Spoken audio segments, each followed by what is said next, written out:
అరే ఏంటే నేను వస్తుంటే అలా వెళ్ళిపోతున్నావేంటే? ఏయ్ జాగ్రత్తగా మాట్లాడు, నువ్వు నన్ను డిస్టర్బ్ చేయకు. నువ్వు నా గురించి ఆలోచిస్తున్నావు అన్నమాట. ఎవరు చెప్పారు? నువ్వు ఆలోచిస్తేనే కదా డిస్టర్బ్ అయ్యేది. మర్చిపోయాను, నీకు విషయం చెప్పాలి. రాత్రి మా అమ్మ నాన్న నన్ను టెస్ట్ చేశారే. ఏయ్ దేనికని అడగవే. ఏ పులిరాజా వినువేనని డౌట్ వచ్చిందా? కాదు, ఏదో మైకంలో ఉన్న పిచ్చి రాజానని అనుమానం వచ్చింది. నాకేమో నిన్నే కౌగిలించుకోవాలంది, నువ్వేమో నా మీద ఇంట్రెస్టే చూపించడం లేదు.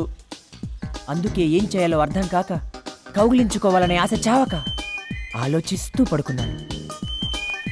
దిండే నువ్వనుకుని కౌగిలించుకోవాల్సింది పోయి మా నాన్నే దిండనుకుని చేసేచావు. మా నాన్నే నువ్వనుకుని గట్టిగా లాగేసుకున్నాను. అంతేకాదు నీ పేరే తలుస్తూ మరీ దగ్గరగా లాగేసుకున్నాను. డౌట్ వచ్చి మా నాన్న టెస్ట్ చేశాడు. మరి దొరికిపోయావా? లేదు, తప్పించుకున్నా. కానీ నువ్వు ఇలాగే రెస్పాన్స్ ఇవ్వక కౌగిలించుకోకపోతే ఏదో ఒక రోజు దొరికిపోతాను. దొరికిపోయాక ఫ్యామిలీ ముందు తలెత్తుకోలేం కదా.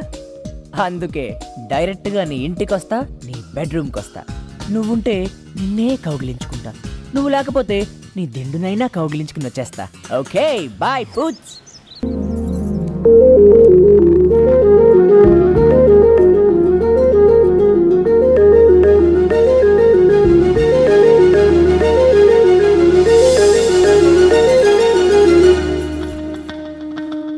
నువ్వుంటే నిన్నే కౌగిలించుకుంటా, నువ్వు లేకపోతే నీ దిండునైనా కౌగిలించుకుని వచ్చేస్తా.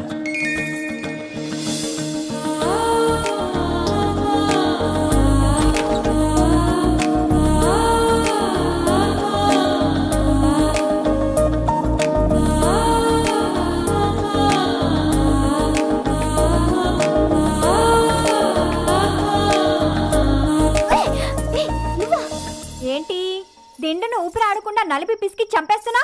అబ్బే చలిగా ఉంటేను. ఆహా, ఇంత సమ్మర్లోనా? అది ఏంటోనక్క, చాలా చలిగా ఉంది. ఉంటుంది ఉంటుంది, ఈ వయసులో అందరికీ ఇలాంటి చలి జ్వరాలే వస్తూ ఉంటాయమ్మా. నిజంగానా? నిజం. ఒళ్ళంతా తిమ్మిరిగా ఉంటుందా? ఉంటుంది. గొంతు దగ్గర వేడిగా ఉంటుందా? అవును, వేడిగానే ఉంది. నడుం దగ్గర ఎవరైనా గిల్లినట్టు ఉంటుందా? చాలా కరెక్ట్. ఎవరైనా గట్టిగా వాటేసుకున్నట్టు ఉంటుందా? ఎందుకు లేదే, ఉంది. రాముగాడు దగ్గరికి లాక్కున్నట్టు ఉంటుందా? రాముగాడు కాదే, వంశీగాడు. వంశీగాడా? కాదు కాదు, వంశీగాడు కాదు. వాడు కాదు, వీడు కాదు. ఎవరు? ఎవరు లేరు. ఉన్నాడు. వాడెవడో నీ నోటితో చెప్పిద్దామని రాముగాడని అబద్ధం చెప్పాను.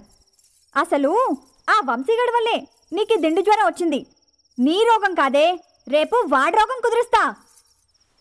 దీన్ని ఇలాగే వదిలేస్తే రేపు పరుపు కూడా తీసుకుని మీదేసుకునేలా ఉంది. చిచి.